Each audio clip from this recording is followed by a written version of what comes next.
En realidad verlo en la pantalla no se compara con verlo en persona. Es algo increíble. Las amapolas están en esta época, pero por todas partes. Caminamos como 6 millas ayer, subiendo y bajando. Tienen un parque estatal allá. Así que los que viven acá, no olviden, vayan a Antelope Valley para ver este espectáculo. Tal vez este año ya no puedan, pero más o menos alrededor de esta época es que hay esa belleza de las amapolas. Bien, ahora sí vamos a empezar.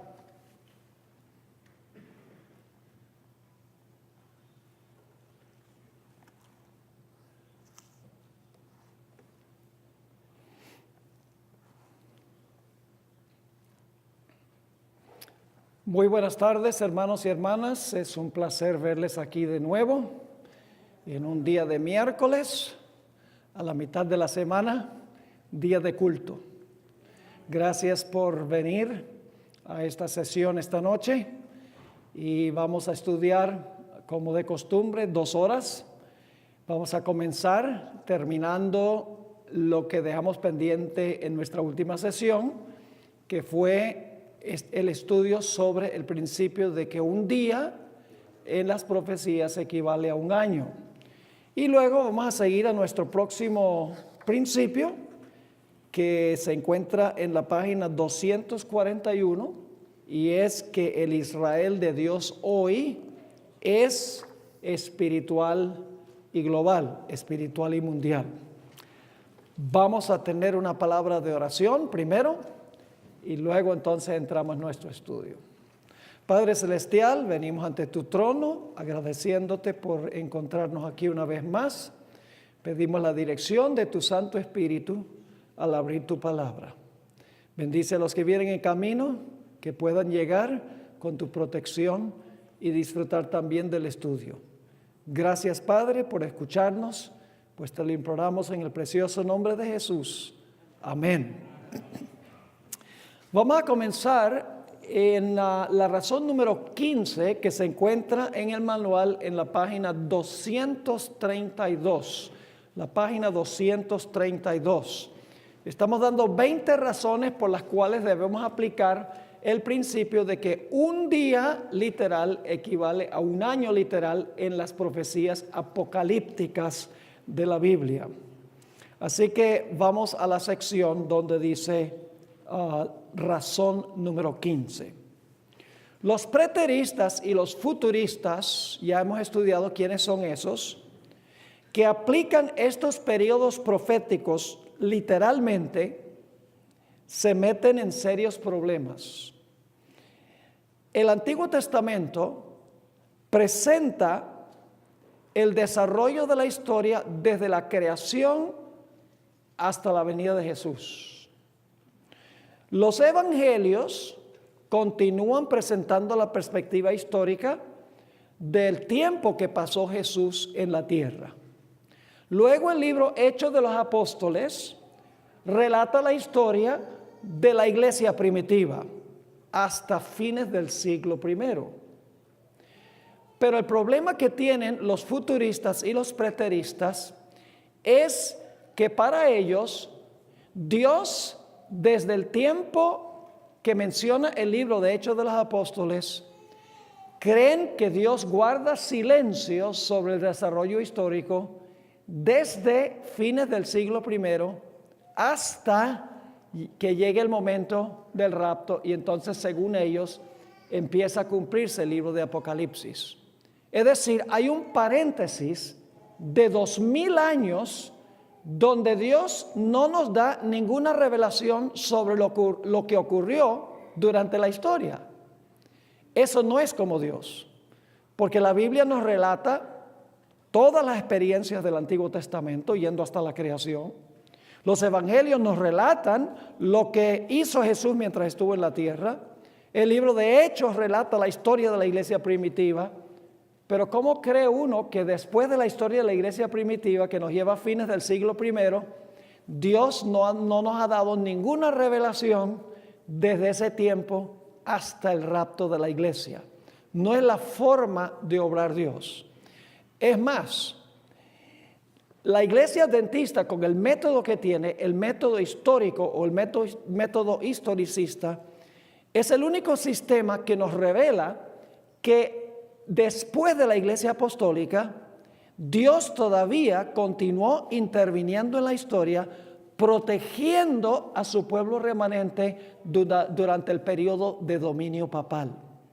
Es decir, que la iglesia adventista es la única que puede demostrar que después de la iglesia apostólica, Cristo continuó con su iglesia a través del periodo de dominio papal y ha continuado con su pueblo desde 1844, el movimiento adventista, como lo hayamos relatado en Apocalipsis, el capítulo 10.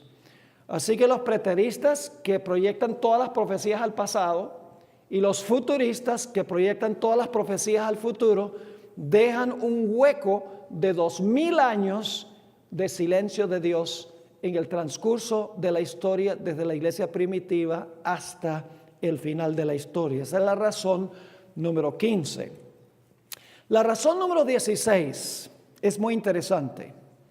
El apóstol Pablo habla del hombre de pecado en 2 de Tesalonicenses, el capítulo 2.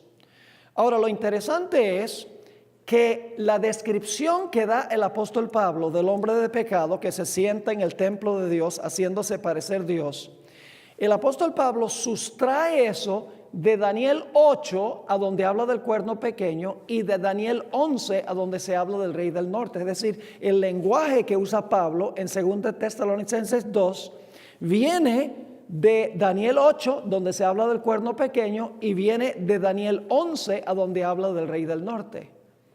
Ahora, lo interesante es que el apóstol Pablo proyectó el levantamiento del hombre de pecado al futuro, en 2 de Tesalonicenses, el capítulo 2. Pero el apóstol Pablo dice que el hombre de pecado ya estaba queriendo manifestarse en sus días. Ahora fíjense, el apóstol Pablo dice que el hombre de pecado ya estaba queriendo manifestarse en sus días, pero dice que el hombre de pecado será destruido cuando el Señor Jesucristo venga en poder y gloria. Entonces, el hombre de pecado no puede gobernar solamente 3 años y medio. ¿Me están entendiendo lo que estoy diciendo? Tiene que gobernar desde los días de Pablo, cuando ya se estaba manifestando, hasta el tiempo en que sea destruido a la segunda venida. Eso cubre más de 2 milenios. No puede ser 3 años y medio literales. Así que esa es la razón número 16. La razón número 17 es tal vez una de las más importantes. Y es que para saber si debemos aplicar el principio día por año o año por día, necesitamos ver si los periodos de tiempo se cumplieron en los eventos históricos. Así que vamos a mirar una lista de eventos para ver si los periodos de tiempo se cumplieron en la historia. En primer lugar, yo pregunto, ¿el papado gobernó por 1260 años, sí o no? ¿Se puede comprobar eso históricamente? ¿Cómo no? ¿Gobernó el papado 3 años y medio literales? No, gobernó 1260 años. Así que hay que aplicar el principio año por día, porque la historia demuestra que el papado gobernó exactamente tiempos, la mitad de un tiempo, 1260 días, o la Biblia también lo menciona como 42 meses. Ahora, en segundo lugar, en relación con la iglesia de Esmirna, la segunda iglesia de Apocalipsis, el capítulo 2, dice que esa iglesia iba a pasar 10 días de tribulación. Históricamente se puede comprobar que esa iglesia de Esmirna, la segunda iglesia que menciona Apocalipsis, pasó por un terrible tiempo de 10 años de tribulación bajo el emperador Domiciano. Es decir, se puede demostrar históricamente que la iglesia de Esmirna fue perseguida y maltratada por 10 años. Pero la profecía dice que la tribulación de esta iglesia iba a durar 10 días. Es decir, los 10 días se puede comprobar históricamente que fueron ¿cuánto tiempo? Que fueron 10 años. La historia comprueba el principio año por día. Además de eso, como vimos, las 70 semanas se cumplieron al pie de la letra, ¿sí o no? Si los aplicamos como 490 años, empezando en el 457, yo pregunto, ¿el Señor Jesucristo se bautizó en el año 27? Al comienzo de la última semana, se puede comprobar históricamente. ¿Jesús fue crucificado en la mitad de la última semana? ¿Cómo no? Fue crucificado. ¿Esteban fue apedreado al terminar la semana número 70 en el año 34? ¿Cómo no? Es decir, la historia comprueba que las 70 semanas no son semanas literales, sino que son ¿qué? Son años. Los 10 días de la iglesia de Esmirna, la historia demuestra que son años. Los 1260 días, la historia demuestra que fueron años. ¿Y qué diríamos nosotros de los 2300 días? Ustedes han oído hablar del movimiento milerita, ¿verdad? ¿Por qué se levantaron los mileritas inmediatamente antes de 1844? ¿Por qué anunciaron que la hora del juicio divino había llegado antesito de 1844? Muy sencillo, porque los 2300 días estaban por cumplirse en 1844. Por eso fue que los mileritas predicaron que la hora del juicio había llegado. Entonces yo pregunto, ¿la historia demuestra que al terminar los 2300 días se iba a hablar de la purificación del santuario, sí o no? La historia demuestra que hay que aplicar el principio año por día a la profecía de los 2300 días. Además de eso, en Apocalipsis 11, describe un periodo de 3 días y medio de la Revolución Francesa, cuando iban a ser pisoteados y destruidos los 2 testigos. Lo interesante es que desde marzo de 1793 a noviembre de 1797, en Francia se prohibieron las Sagradas Escrituras. Los 2 testigos son el Antiguo y el Nuevo Testamento. Es decir, no fueron 3 días y medio que se prohibieron los 2 testigos, el Antiguo y el Nuevo Testamento. La historia demuestra que desde marzo de 1793 a noviembre de 1797, la Biblia fue proscrita y prohibida en Francia. Es decir, hay que aplicar a los 3 días y medio el principio año por día. El cumplimiento histórico demuestra que no son días literales, que no son meses literales, sino que son años, que son meses, que son días de naturaleza simbólica. La razón número 18, yo no voy a leer estas 2 citas, pero saben ustedes que personas como Isaac Newton, el gran científico, esto es ya el siglo XVIII, siglo XVII, él creía que había que aplicar el principio año por día. Y él no, lógicamente no fue adventista. Aquí tenemos en este manual, en la página 234, una cita de el científico Isaac Newton. Y tenemos otra cita de un obispo llamado Thomas Newton. Y no voy a tomar el tiempo de leer estas 2 citas, que son más o menos largas, pero ellos dicen claramente que a las profecías de tiempo hay que aplicarles el principio de que un día equivale a un año, y no eran adventistas. Lo que pasa es que después de 1844, como Cristo no vino en 1844, los protestantes abandonaron el principio año por día. Pero antes de eso, los eruditos no adventistas, y hay varios que escribieron, creían en el principio de que un día equivale a un año. Vamos a la razón número 19. La razón número 19, la parte superior de la página 235 del manual. Este punto es muy importante. Casi todos los escritores futuristas concuerdan que las 7 iglesias representan 7 periodos de la historia de la iglesia cristiana.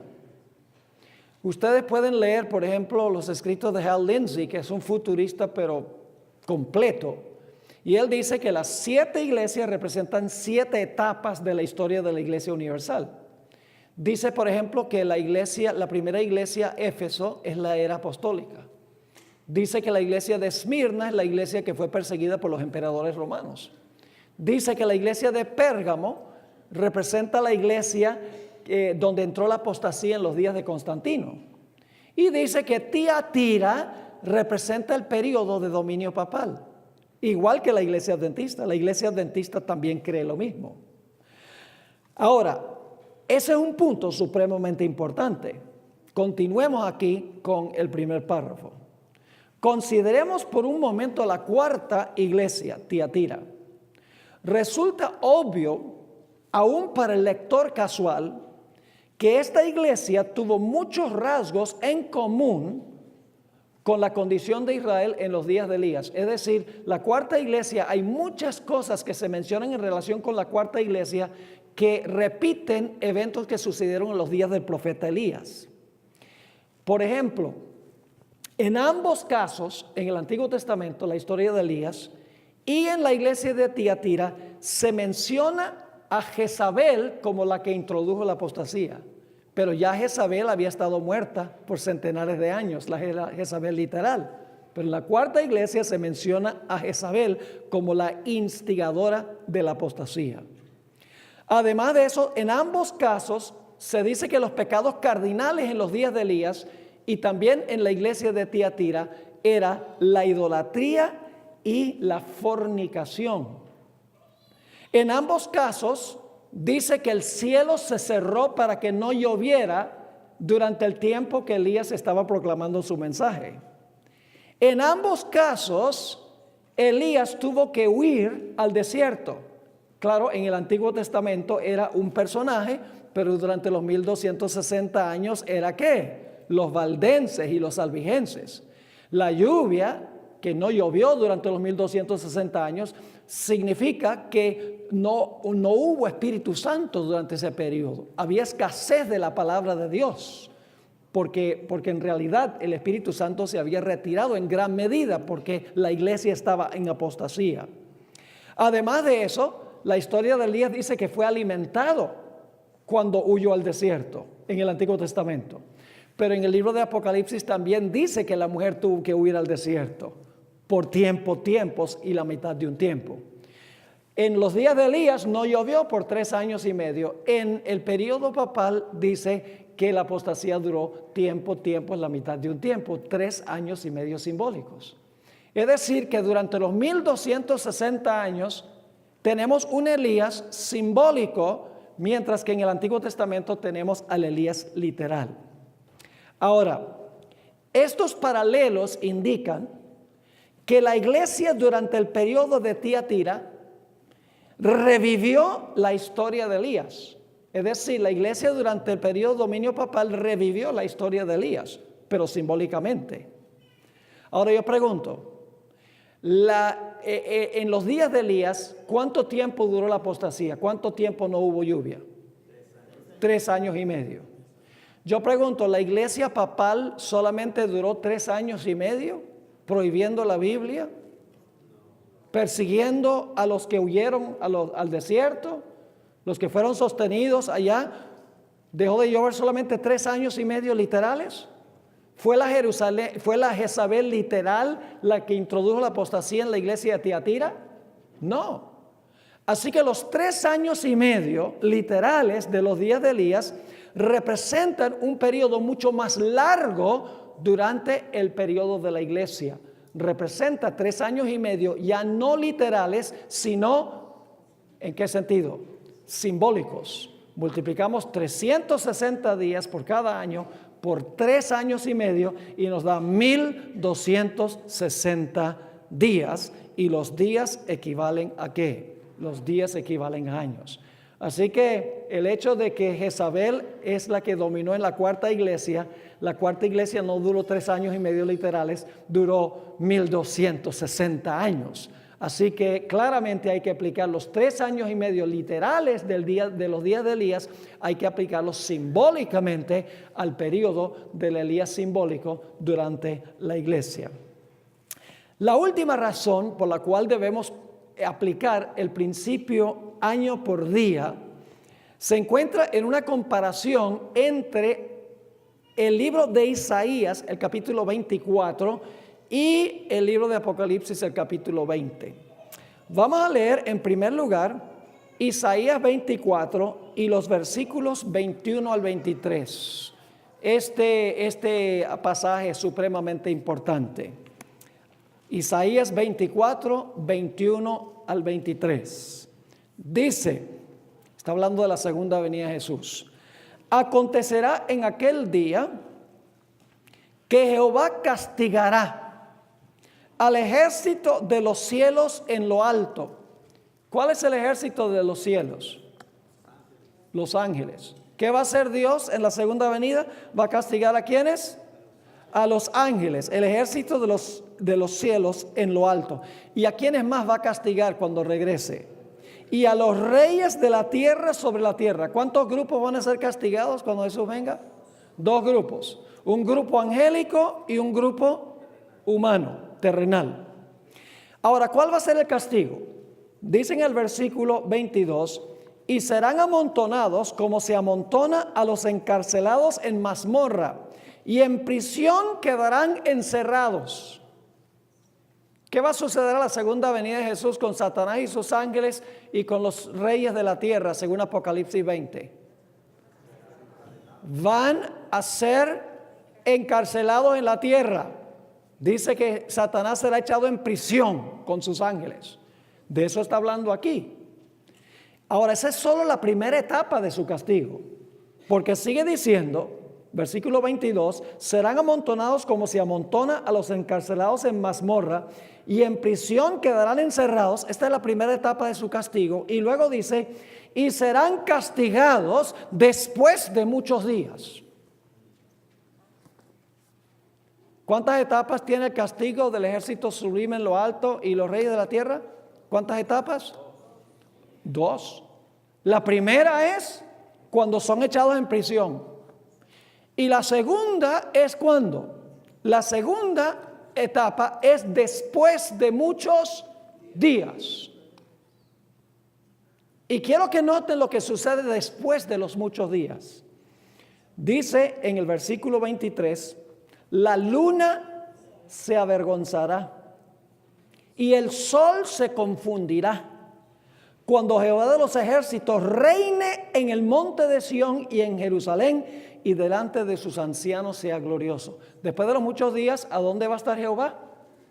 En Sión y en Jerusalén. ¿Y qué va a hacer? Va a reinar. ¿Y qué va a pasar con el sol y la luna? Dice, el sol y la luna el sol, la luna se avergonzará y el sol se confundirá. Ahora, yo no sé si ustedes ven una conexión entre esto y Apocalipsis 20. Cuando el Señor Jesucristo venga por segunda vez, ¿qué va a pasar con Satanás y sus ángeles? Serán echados en prisión, ¿sí o no? Y los reyes de la tierra, ¿qué va a pasar con ellos? Los reyes, los impíos, ¿qué va a pasar con ellos? Van a quedar en la prisión también. Van a morir todos. Van a quedar aprisionados por la muerte. Es decir, Dios va a castigar un grupo de ángeles y va a castigar también un grupo de seres humanos. ¿Por cuánto tiempo va a durar la primera etapa de su castigo? 1000 años. ¿Verdad que sí? ¿Y qué sucede después de los 1000 años? Ustedes pueden ver en Apocalipsis 21 y 22, ahí está Jehová reinando, ¿dónde? Está reinando en Jerusalén, en Sión. Y van a encontrar en Apocalipsis 21, 23, que dice que la ciudad no necesita sol ni necesita luna. Porque Jehová, la gloria de Jehová es tan grande que es como si el sol y la luna no existieran. Entonces, el punto que quiero tratar es este, hermanos y hermanas, no pierdan el punto clave. ¿Cuántos son los muchos días de Isaías según Apocalipsis? 1000 años. Es decir, días equivalen a años. ¿Captaron el punto? Muchos días en Isaías se interpretan como 1000 años. Es decir, días equivalen a años. Exactamente. Es decir, comparando Isaías 24 con Apocalipsis 20, notamos que se usa el principio año por día. ¿Les quedó claro? Entonces yo pregunto, ¿tenemos suficiente razón para creer que las profecías, un día literal equivale a un año literal? ¿Hay suficientes razones? Hay más que suficientes razones. No hay una ni dos, ni 5, ni 10, ni 15. Hay 20 razones y ahí las tienen escritas en el manual y las pueden repasar y buscar todos los versículos que están allí que no pudimos leer, solamente pudimos dar los puntos principales. Ahora, el siguiente principio se encuentra en la página 241 de nuestro manual. Es el principio número 10. Este principio es crucial. Por eso vamos a dedicar un poco más de tiempo a este principio que lo que hemos dedicado al principio año por día y algunos otros principios que hemos estudiado. Hemos avanzado rápidamente en algunos de estos principios, pero en este principio específicamente vamos a dedicar el resto de este tema. Vamos a dedicar también el siguiente tema esta noche y probablemente el primer tema en nuestro estudio de mañana. Así que vamos a dedicar por lo menos 2 temas y medio a este principio crucial. El Israel de Dios hoy es espiritual y global y mundial. Ahora vamos a seguir lo que dice el manual porque en realidad esta primera página es de suprema importancia. El problema es que los futuristas y los preteristas, ellos creen que las profecías se van a cumplir literalmente con el Israel literal en el Medio Oriente literal. Nosotros no creemos eso. Nosotros creemos que las profecías se van a cumplir a nivel mundial con un Israel espiritual que se define como aquellos que se han entregado a Cristo Jesús. Ese es el principio.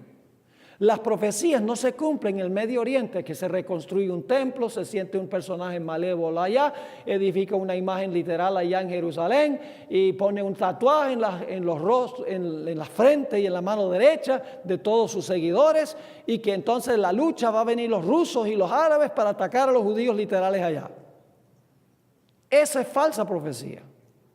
La verdadera perspectiva es que al final de la historia, al igual que en todos los tiempos, el verdadero Israel de Dios no es el pueblo judío literal. El verdadero Israel de Dios son aquellos que se han entregado a Cristo Jesús. Si vosotros sois de Cristo, simiente de Abraham sois, y herederos según la promesa. Así que vamos a trazar con cuidado esta primera página. En las profecías bíblicas, el Israel de Dios debe comprenderse simbólica y universalmente.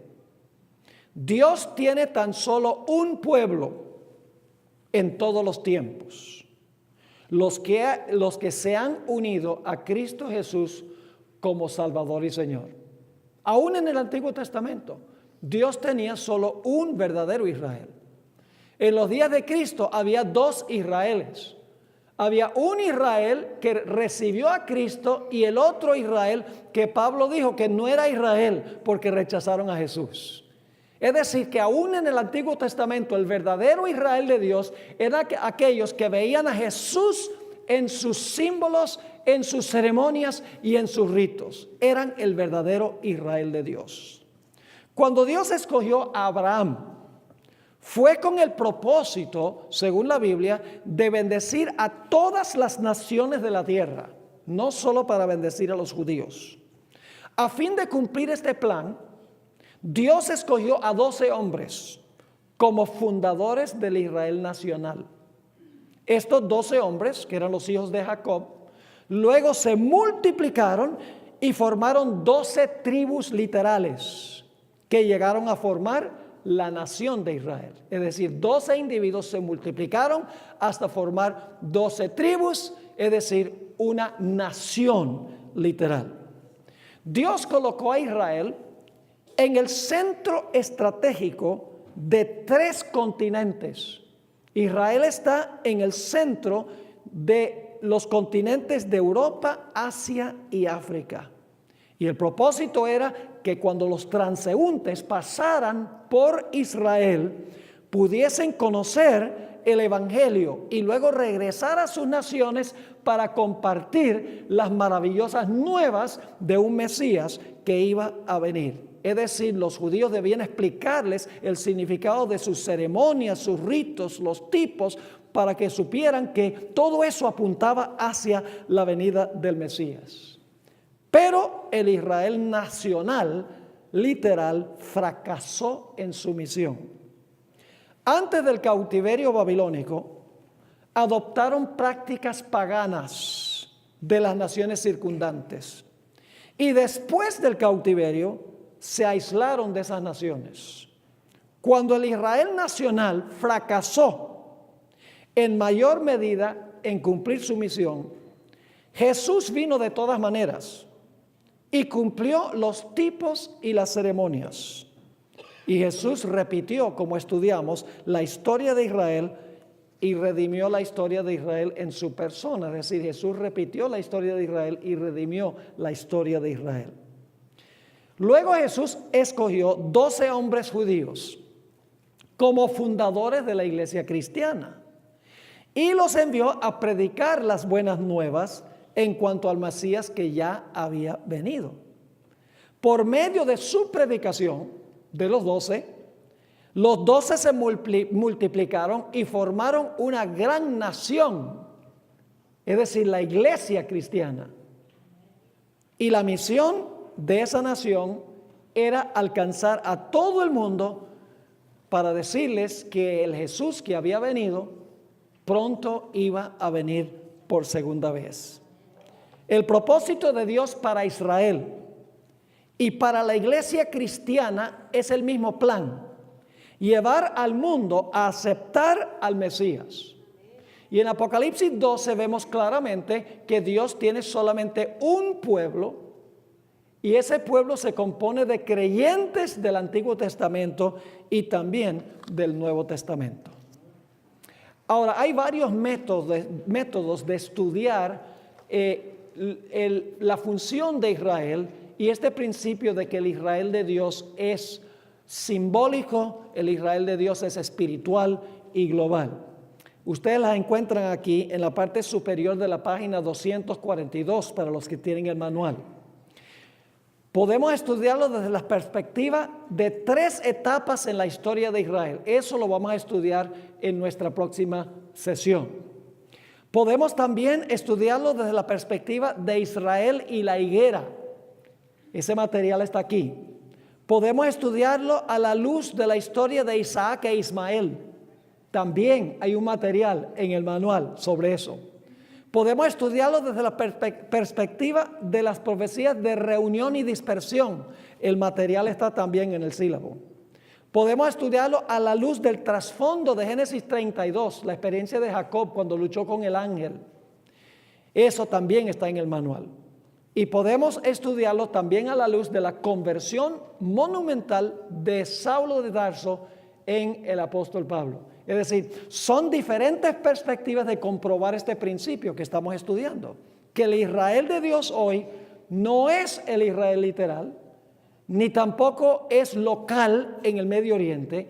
El Israel de Dios hoy, al igual que en el Antiguo Testamento, son aquellos que han recibido a Jesús como Salvador, que se encuentran en todo el mundo. Es decir, Israel está en todo el mundo. No está localizado allá en lo que llaman Tierra Santa. Ahora, yo tengo una lista aquí que demuestra que Dios tiene solamente un pueblo, porque los futuristas dicen que Dios tiene 2 pueblos. Dicen que tiene un pueblo que es el Israel literal y Dios tiene un plan para ellos. ¿Recuerdan que estudiamos el asunto de cómo Dios frenó el reloj profético cuando el pueblo de Israel rechazó a Jesús? Entonces frenaron en la semana número 69 y entonces la número 70 todavía no se ha cumplido. Ha pasado 2000 años entre la semana 69 y la semana número 70.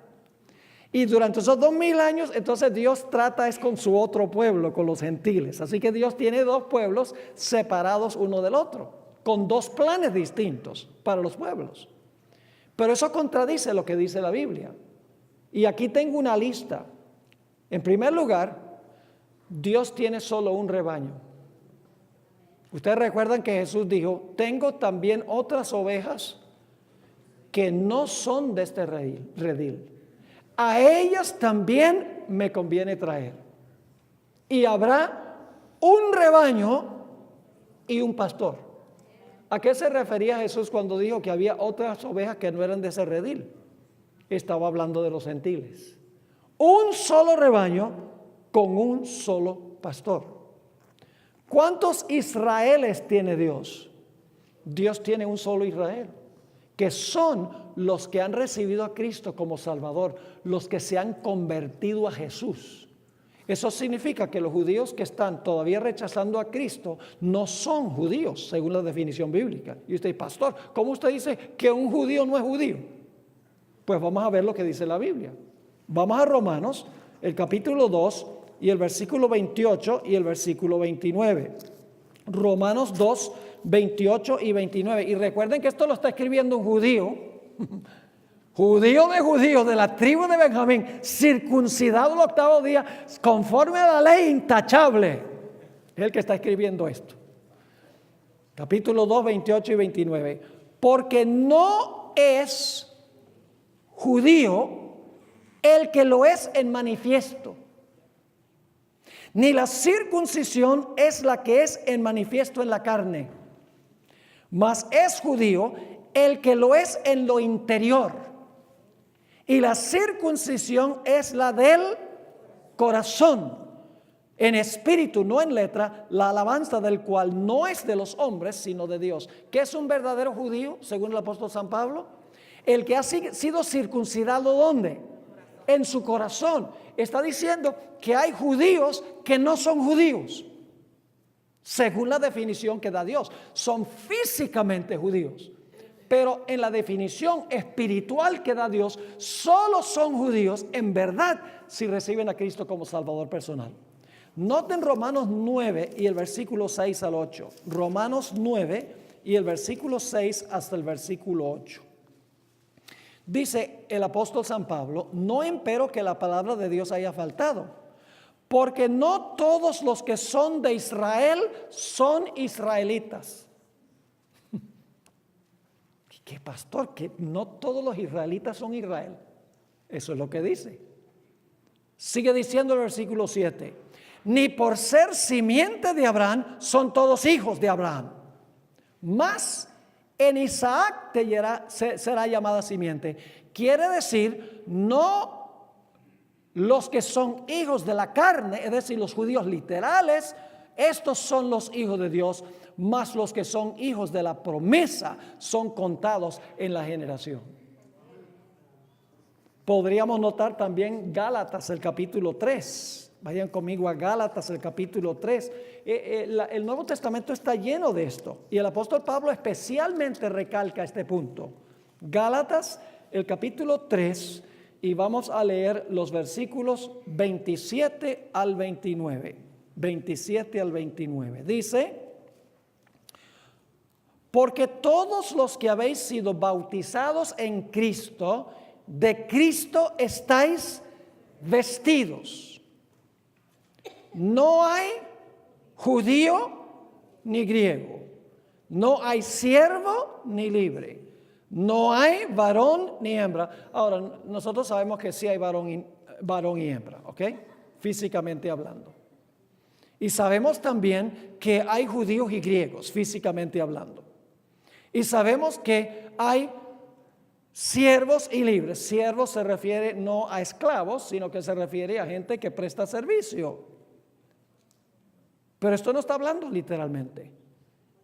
Dice en el versículo 28: no hay judío ni griego, no hay siervo ni libre, no hay varón ni hembra, porque todos vosotros sois uno en Cristo Jesús. Y ahora escuchen esto: y si vosotros sois de Cristo, ciertamente la simiente de Abraham sois, y conforme a la promesa los herederos. ¿Quién es un hijo de Abraham?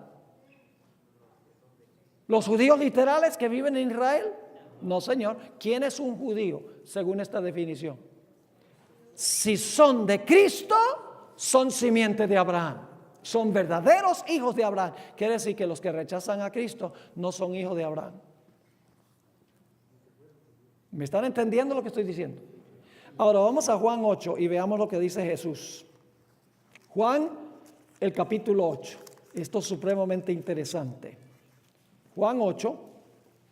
Hay una conversación de Jesús aquí con los judíos de su época. Empecemos en el versículo 32. Y conoceréis la verdad, y la verdad os libertará. Jesús está hablando de sí mismo. Y respondieron: cimiento de Abraham somos, y jamás servimos a nadie. ¿Cómo dices tú, seréis libres? Dice: nosotros somos hijos de Abraham. Versículo 34. Jesús le respondió: de cierto os digo que todo aquel que hace pecado es siervo del pecado. Está hablando de una perspectiva espiritual. Y el siervo no queda en casa para siempre, el hijo queda en casa para siempre. Así que si el Hijo os libertare, seréis verdaderamente libres. Es decir, si ustedes me reciben a mí, entonces van a ser verdaderamente libres. ¿Libres de qué? ¿De los romanos? No, ¿del qué? Del pecado. Ahora, dice en el versículo 37 Jesús: sé que sois simiente de Abraham. ¿Reconoció Jesús que eran simiente de Abraham? ¿Lo reconoció? ¿En qué sentido? ¿Literal o espiritualmente? Literalmente, lo vamos a ver. Pero no eran hijos de Abraham en verdad. Jesús dice: yo sé que ustedes son físicamente simiente de Abraham. Noten: sé que sois simiente de Abraham, mas procuráis matarme porque mi palabra no cabe en vosotros. Yo hablo lo que he visto cerca del Padre, y vosotros hacéis lo que habéis oído cerca de vuestro Padre. Ahora se va a poner la cosa color de hormiga. Versículo 39, respondieron y dijéronle, nuestro padre es Abraham. Díceles Jesús, si fuerais hijos de Abraham, las obras de Abraham haríais. Empero ahora procuráis matarme, hombre que os he hablado la verdad, la cual he oído de Dios. No hizo esto Abraham. Es decir, Abraham me amó. Ustedes me odian. ¿Cómo dicen entonces que son hijos de Abraham? Sigue diciendo en el versículo 41. Vosotros hacéis las obras de vuestro padre. Jesús ya dijo que eran hijos de Abraham. Lo había dicho físicamente. Dice, vosotros hacéis las obras de vuestro padre. Dijeron entonces, nosotros no somos nacidos de fornicación. Están echándole tierra porque en realidad no sabían quién era el papá de él. El padre era Dios. Un padre tenemos que es Dios, dicen ellos. Jesús entonces le dijo, si vuestro padre fuera Dios, ciertamente me amaríais, porque yo de Dios he salido y he venido, que no he venido de mí mismo, mas el que me envió. ¿Por qué no reconocéis mi lenguaje? ¿Por qué no podéis oír mi palabra? Y ahora fíjense esto, vosotros de vuestro padre el diablo sois. ¿Eran hijos de Abraham espiritualmente? ¿Judíos espirituales?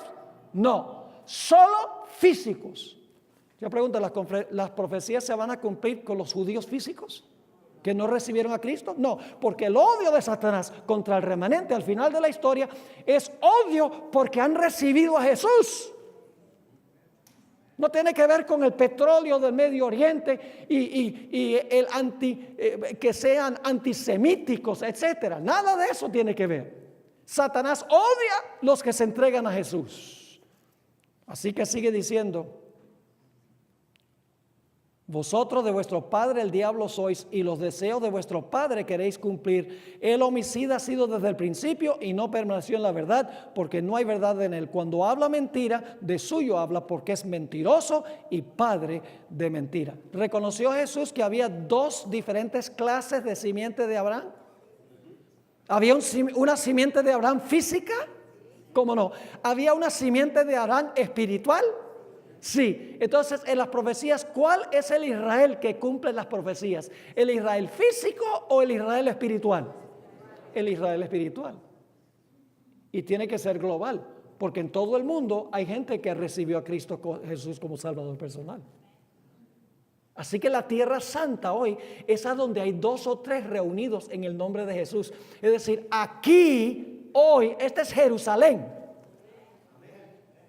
Este es el templo, porque el Israel de Dios es donde hay 2 o 3 reunidos en el nombre de Jesús.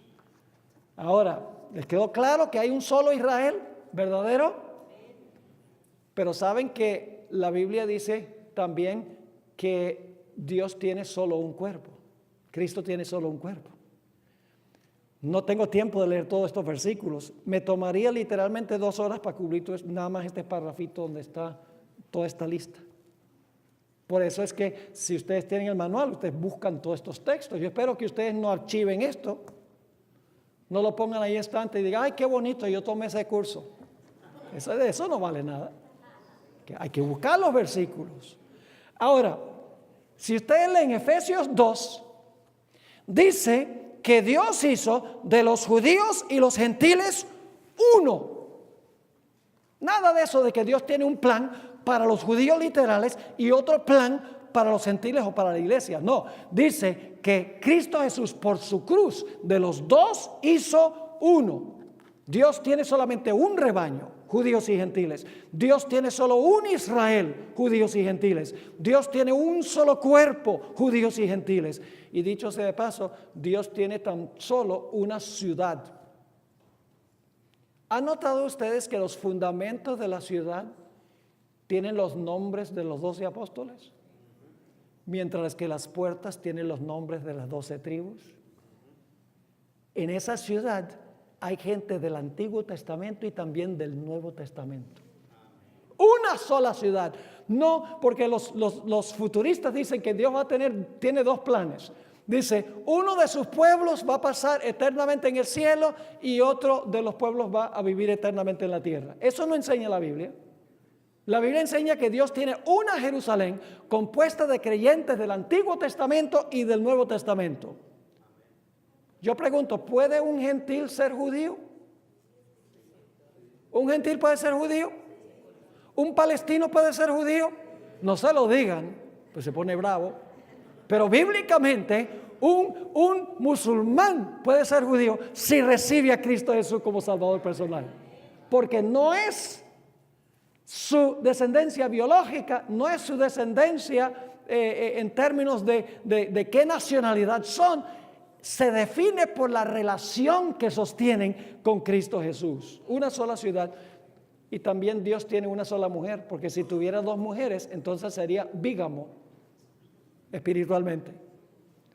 En Apocalipsis 12 se presenta una mujer, y esa mujer es la iglesia del Antiguo Testamento, porque ella existe antes que el niño nazca, y también la iglesia del Nuevo Testamento, porque luego la misma mujer huye al desierto por 1260 años. Una sola mujer, compuesta de judíos y de gentiles. El verdadero Israel de Dios se ilustra por un solo árbol. En Romanos, el capítulo 11, habla de un olivo. Tiene ramas naturales que representan a los judíos. Pero en el mismo árbol hay ramas injertadas que representan a los gentiles. Pero pertenecen a un solo árbol. No hay división entre judíos y gentiles. Cuando se haga ese gran banquete en el cielo, ahí va a haber gente que son judíos y que son también gentiles. El Señor Jesucristo dijo que en aquel día vendrán del oriente y del occidente, del norte y del sur, y se sentarán con Abraham, Isaac y Jacob en el reino. Pero luego dice, los hijos del reino serán echados fuera, ahí es el lloro y el crujir de dientes. ¿Quiénes son los hijos del reino? Los judíos literales que rechazaron a Cristo Jesús como Salvador. Ahora escuchen, Dios tiene un solo templo. Y ese templo se compone de apóstoles y profetas. Profetas es el Antiguo Testamento. ¿Y apóstoles sería qué? Nuevo Testamento. Efesios 2 dice que tiene un solo templo espiritual, que es la iglesia. Y los fundamentos son los apóstoles, Nuevo Testamento, los profetas, Antiguo Testamento, pero hay alguien que junta todo el edificio y es la piedra angular, Cristo Jesús. Los redimidos cantarán un solo himno, el cántico de Moisés y del Cordero, Antiguo y Nuevo Testamento. En realidad también Dios tiene solo una familia con un solo padre. Sean judíos o sean gentiles, Dios tiene una sola familia, los que hacen la voluntad del Padre, según dijo Cristo Jesús. Y el Señor Jesucristo usa un solo pectoral. Tiene un solo pectoral. ¿Cuántas piedras tiene el pectoral? 12. Tiene 12 piedras, representando los 12 hijos de Jacob, los fundadores de la iglesia del Antiguo Testamento, y los 12 apóstoles, los fundadores del Nuevo Testamento. Cristo no tiene dos pectorales, tiene uno solo. La sierva de Dios, en el libro Hechos de los Apóstoles, página 16, enfatiza la importancia del número 12 cuando escribió esto. Así como en el Antiguo Testamento, los 12 patriarcas eran los representantes de Israel, así los 12 apóstoles son representantes de la iglesia evangélica. Es decir, hay continuidad entre el Antiguo y el Nuevo Testamento. El Antiguo Testamento, 12 patriarcas; en el Nuevo Testamento, 12 apóstoles. La iglesia del Nuevo Testamento es una continuación de la iglesia del Antiguo Testamento. Y los verdaderos judíos son aquellos que han recibido a Cristo Jesús como Salvador personal. Quiero leerles un par de citas del Espíritu de Profecía antes de terminar nuestro estudio en esta noche. La primera sesión. Algunos dicen, ay, que yo pudiera visitar allá Tierra Santa. Ay, sería maravilloso. Ahora, no me entiendan mal. Yo no tengo ningún problema con que la gente vaya a Tierra Santa. Yo fui. En realidad no es santa. Yo no fui porque yo dije, ay, voy a estar más cerca de Jesús allá. Como si hubiera algo místico, especial en cuanto a la tierra allá de Israel. No, yo fui como un asunto educativo. Porque uno cuando ve los lugares, etcétera, uno puede visualizar mucho mejor lo que dice la Biblia. Porque uno ha estado allí, cuando se habla de, por ejemplo, el pozo de Siloé, cuando se habla de donde se hizo la batalla de Megido, etcétera. Si uno está ahí, uno puede visualizarlo y puede describirlo mucho más vívidamente. Es decir, no hay ningún problema con ir para tener una experiencia educativa. Pero no para ir a decir, porque ese lugar es santo y va a estar más cerca de Jesús. Fíjense lo que dice, y esto yo traduje estas dos citas porque no las encontré en español. Review and Herald, febrero 25, 1896. Dice la sierva del Señor: no procure regresar a la tierra a donde anduvieron los pies de Jesús hace tanto tiempo. ¿Qué dice ella? No procure regresar a la tierra donde anduvieron los pies de Jesús hace tanto tiempo.